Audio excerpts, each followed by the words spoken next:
안녕하세요. 오늘 저희와 함께 깊이 파헤쳐 볼 자료는 바로 2025년 4월 30일에 발표된 전국대학교의 2027학년도 대학 입학 전형 시행 계획입니다. 네, 따끈따끈한 자료죠. 앞으로 입시를 준비하거나 혹은 한국 대학 입시의 변화 흐름이 궁금한 당신에게 꼭 필요한 핵심 정보, 그리고 그 의미까지 좀 명쾌하게 정리해 드릴게요. 네, 맞습니다. 이게 단순히 정보를 쭉 나열하는 게 아니라 이번 전형 계획에 담긴 그 중요한 변화들의 맥락, 또 의미, 이런 걸 좀 짚어보는 시간이 될 겁니다. 네, 특히 주목할 만한 지점들이 몇 군데 있거든요. 그래서 오늘 이야기를 통해 당신이 아하 하는 그런 순간을 맞이할 수 있도록 안내해 드리겠습니다. 좋습니다.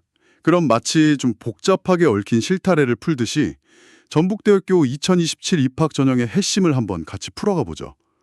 우선 전체적인 그림부터 볼까요? 그 모집 인원 비율, 여기 변화가 좀 있나요? 네, 일단 2027학년도 총 모집 인원은 4,425명으로 계획되어 있습니다. 4,425명? 네, 이 중에서 수시 모집이 3,323명, 이게 약 75.1% 정도 되고요. 와, 75%면 정말 높네요. 그렇죠. 그리고 정시 모집이 1,002명으로 약 22.6% 정도를 차지합니다. 여전히 수시 비중이 압도적으로 높다는 점은 기존하고 같은 기조입니다. 수시 비중이 높군요. 근데 인원 자체에 좀 주목할 만한 변화가 있다고요? 네, 맞아요. 총 인원이 약간 늘었는데 이게 첨단 분야 학과 증원하고 신설 이거랑 관련이 깊습니다. 아, 첨단 분야요? 네, 항공우주공학과 정원이 늘어나고 또 2차 전지공학과랑 첨단 방위산업학과 이 두 학과가 새로 생기면서 총 62명의 정원이 순증했습니다. 62명. 네, 미래산업 분야 인재 양성에 대한 대학의 의지를 좀 엿볼 수 있는 그런 대목이죠. 첨단 분야 강화는 요즘 대학가의 큰 흐름 같기는 하네요. 근데 이번 계획에서 가장 주목해야 할 변화는 좀 다른 데 있다고요? 그렇습니다. 가장 핵심적인 변화, 이건 바로 지역 인재 전형의 신설 그리고 확대입니다. 아, 지역 인재. 네, 학생부 종합 전형 안에 지역 인재 1유형으로 호남권 학생 100명, 그리고 지역 인재 2유형으로 전북권 학생 6명을 선발하는 트랙이 새로 생겼어요. 1유형, 2유형. 네, 이게 단순히 그냥 지역 학생을 뽑는다 이걸 넘어서요. 국가적인 지역 균형 발전 정책에 발맞추고 또 해당 지역 교육에 대한 기여도를 높이려는 대학의 좀 강력한 의지를 보여주는 상징적인 변화라고 할 수 있습니다. 지역 인재 전형 신설. 이거 정말 중요한 포인트네요. 특히 어떤 학과들에서 이 전형으로 선발하는지가 관건일 텐데요. 맞습니다. 특히 의예과. 네. 지역 인재 1유형으로 4명, 2유형으로 4명, 그리고 치예과는 2유형 1명, 약학과는 1유형 1명, 이야. 수의예과는 2유형 2명, 간호학과는 1유형 3명. 이렇게 최상위권 수험생들이 선호하는 의학학 계열하고 인기학과에서 지역 인재를 상당수 선발한다는 점, 이게 매우 중요합니다. 네, 그렇죠. 해당 지역 학생들한테는 정말 큰 기회가 될 수 있죠. 근데 지원 자격은 꽤 까다로운 편이라 이건 뒤에서 좀 더 자세히 다루겠습니다. 네, 또 다른 변화로는 그 수능 최저 학력 기준이 좀 완화된 부분이 있다고요. 아, 네. 융합 자율전공 학부 같은 경우 기존의 2개 영역 합 8에서 합 7로 기준이 낮아졌던데 이건 어떤 의미로 봐야 할까요? 그냥 문턱을 낮춘 걸까요? 수능 최저 기준 완화는 여러 측면에서 해석할 수 있을 것 같아요. 해당 학부에 좀 더 다양한 배경의 학생들이 지원하도록 유도하려는 의도일 수도 있고 아니면 특정 영역에서 수능 난이도 변화 같은 걸 고려한 현실적인 조정일 수도 있고요. 아하. 분명한 건 해당 학부를 지망하는 학생들 입장에서는 수능에 대한 부담이 다소 줄어들었다는 점이죠. 그렇군요. 수험생 부담 완화 측면에서 또 다른 중요한 변화가 있다고요? 네, 있습니다. 수시 원서 접수 기회가 최대 5회까지 늘어난 점입니다. 5회요? 네, 이전에는 전형 유형별로 묶어서 지원 횟수를 제한하는 경우가 많았거든요. 근데 2027학년도부터는 학생부 종합, 그러니까 큰 사람 SW 인재 같은 거요. 그리고 학생부 종합 지역 인재, 또 학생부 교과 일반 농어촌, 학생부 교과 지역 인재, 그리고 예체능 실기 전형, 여기에 각각 1회씩 총 5번의 지원 기회가 주어집니다. 와, 정말 많이 늘었네요. 그렇죠. 이건 수험생들이 자신의 강점을 살려서 다양한 전형에 도전해 볼 수 있도록 선택의 폭을 넓혀준 매우 긍정적인 변화라고 할 수 있습니다. 그렇군요. 확실히 여러 전형에 걸쳐서 지원 전략을 짜는 게 훨씬 더 중요해지겠네요. 맞습니다. 그 외에 뭐 자잘한 변경 사항들도 있던데 예를 들어 만학도 지원 자격 확대라든지 정시 예체능 실기 방법 변경 같은 것들이요. 아, 네. 그런 세부적인 것들도 있죠. 이건 해당 전형 살펴볼 때 좀 더 자세히 이야기 나눠보죠. 그럼 이제 본격적으로 전형 유형별 분석으로 들어가 볼까요? 시작하기 전에 학생들이 가장 헷갈려하는 학생부 종합, 소위 학종이랑 학생부 교과, 교과 전형, 기본적인 차이부터 간단히 짚어주시죠. 아, 네. 좋은 지적이십니다. 아주 간단히 말하면 학생부 교과 전형은 주로 고등학교 내신 성적, 그러니까 숫자로 나타나는 정량적 지표를 중심으로 평가하고요. 여기에 수능 최저 기준을 요구하는 경우가 많습니다. 성적 중심. 네. 반면에 학생부 종합 전형, 학종은 내신 성적뿐 아니라 세특, 창체, 행특, 뭐 이런 학생부에 기록된 모든 내용을 바탕으로 학생의 학업 역량, 전공 적합성, 발전 가능성, 인성 이런 것들을 종합적으로 그러니까 정성적으로 평가하는 전형이에요. 아, 종합적으로. 네. 면접을 통해서 서류 내용의 진위라든지 추가적인 역량을 확인하기도 하고요. 명쾌하네요. 성적 중심의 교과, 학생부 전체를 보는 학종. 자, 그럼 이 기준으로 전북대의 각 전형을 한번 살펴보겠습니다. 먼저 학종부터 시작해 볼까요? 네. 전북대 수시 학생부 종합 전형은 대부분 2단계 전형입니다. 2단계요. 네. 1단계에서 서류 100%로 3배수를 선발하고 2단계에서 1단계 성적 80%하고 면접 20%를 합산해서 최종 선발합니다. 대표적으로 큰 사람, SW 인재, 이번에 새로 생긴 지역 인재 1, 2 유형, 그리고 사회통합, 특성화고 졸업자 전형 이런 게 이 방식입니다. 면접이 있군요. 근데 면접 없이 서류만으로 뽑는 학종도 있나요? 네, 있습니다. 국가보훈 대상자, 농어촌 학생, 기회균형 선발, 특수교육 대상자 전형. 여기는 면접 없이 서류 100%로 일괄 선발합니다. 아, 일괄 선발. 네. 그래서 지원하는 전형이 단계별 전형인지 아니면 일괄 합산인지 이걸 확인하는 게 중요합니다. 학종에서 수능 최저 기준은 어떻게 되나요? 대부분의 학종 전형에서는 수능 최저 기준을 요구하지 않아요. 아, 대부분은 없군요. 네. 그런데 예외가 있죠. 간호학과, 수의학과, 약학과, 의학과, 치의과 이 5개 학과는 큰 사람 전형하고 지역인재 전형에서 수능 최저 기준이 적용됩니다. 아, 인기학과들은 역시. 그렇죠. 해당 학과 지원자는 반드시 수능 준비도 같이 해야 합니다. 아까 잠깐 언급됐었는데 서류나 면접에서 학교 폭력 조치 사양이 반영된다는 점도 좀 유의해야겠어요. 이게 정성평가에 반영된다는 건 구체적으로 어느 정도 영향을 미칠까요? 네, 그 정성평가에서의 반영이라는 건요. 단순히 뭐 몇 점 감점한다 이런 방식이 아니라 해당 학생의 인성이나 학교생활 충실도 같은 걸 종합적으로 판단하는 요소 중 하나로 고려된다는 의미입니다. 뭐 조치 내용의 경중에 따라서 평가에 미치는 영향은 달라질 수 있겠죠.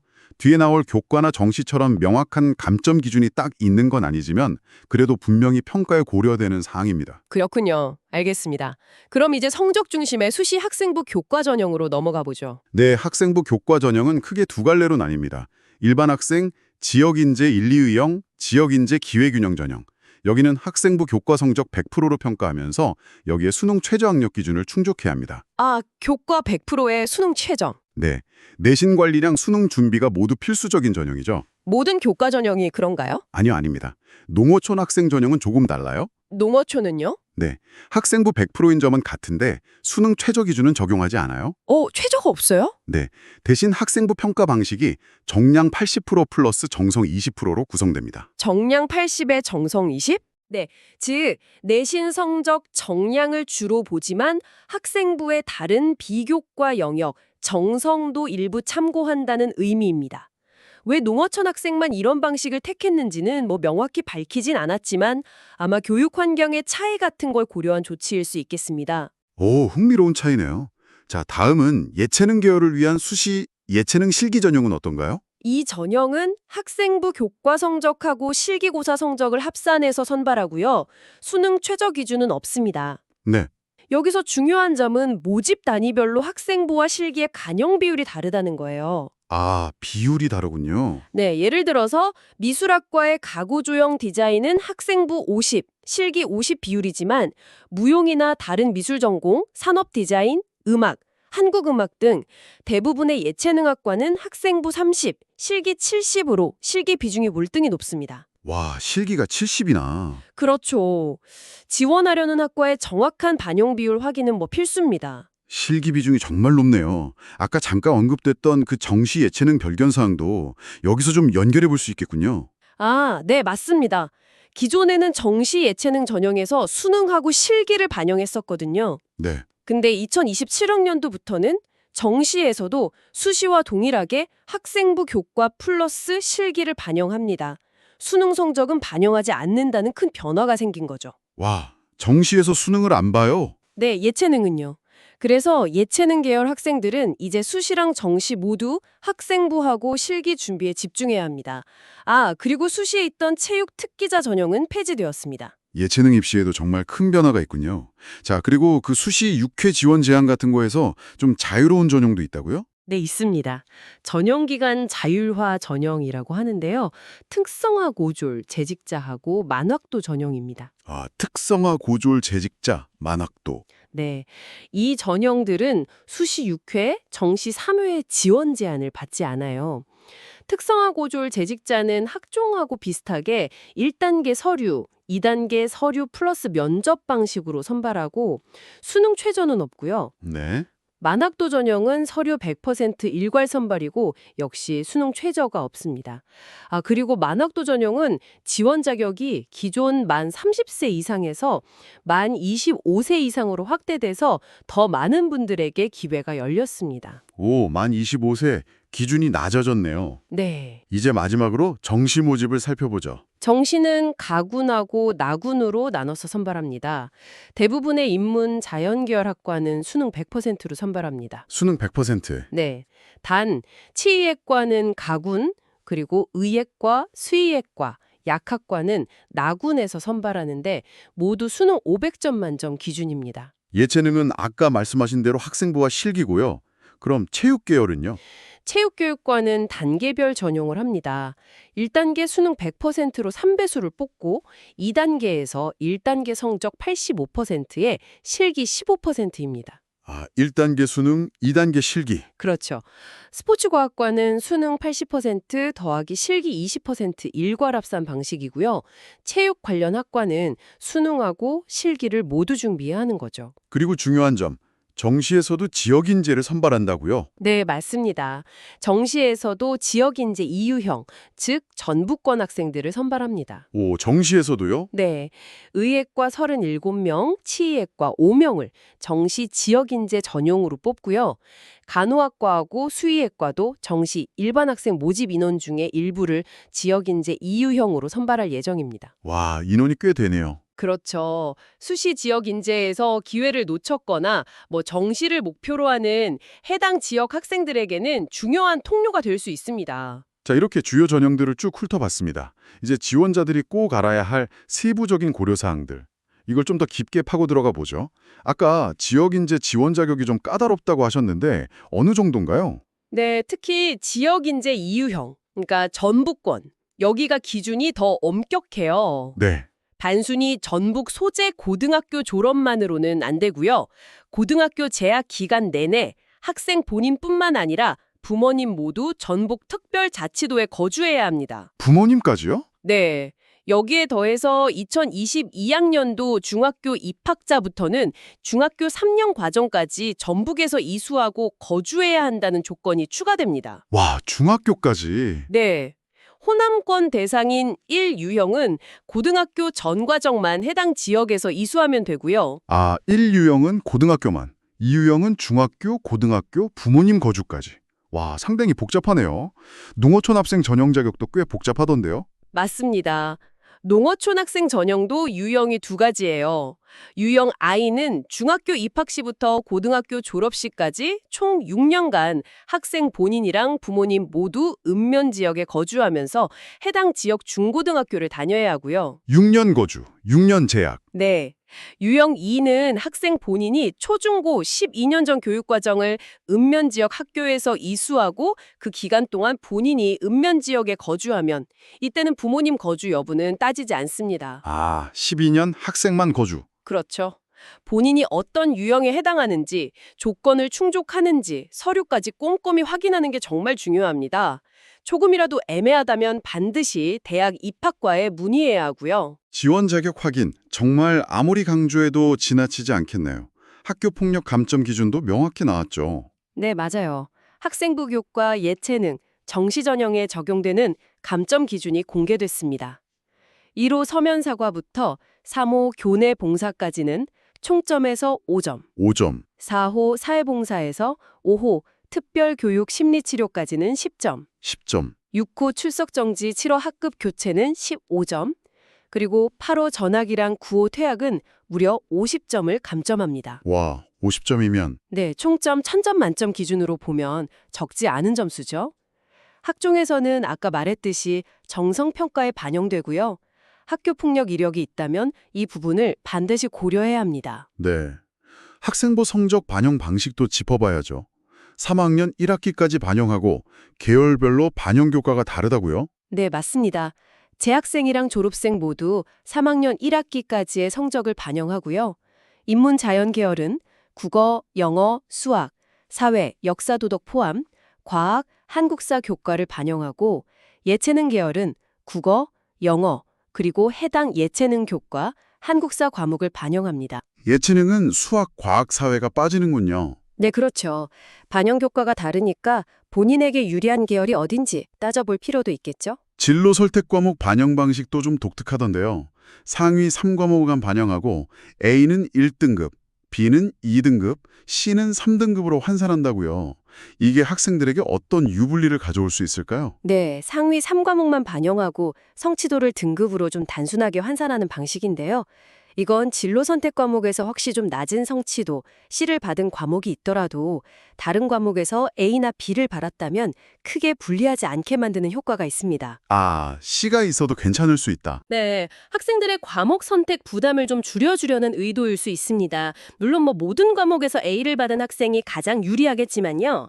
그리고 검정고시나 외국고 출신자를 위한 별도 성적 반영 기준도 상세히 안내되어 있으니까 해당자는 꼭 확인해야 합니다. 네, 마지막으로 수시에서 못 채운 인원은 어떻게 되는지 이것도 알아두면 좋겠네요. 네, 수시 미충원 인원의 2월 방식, 이것도 전형별로 좀 다릅니다.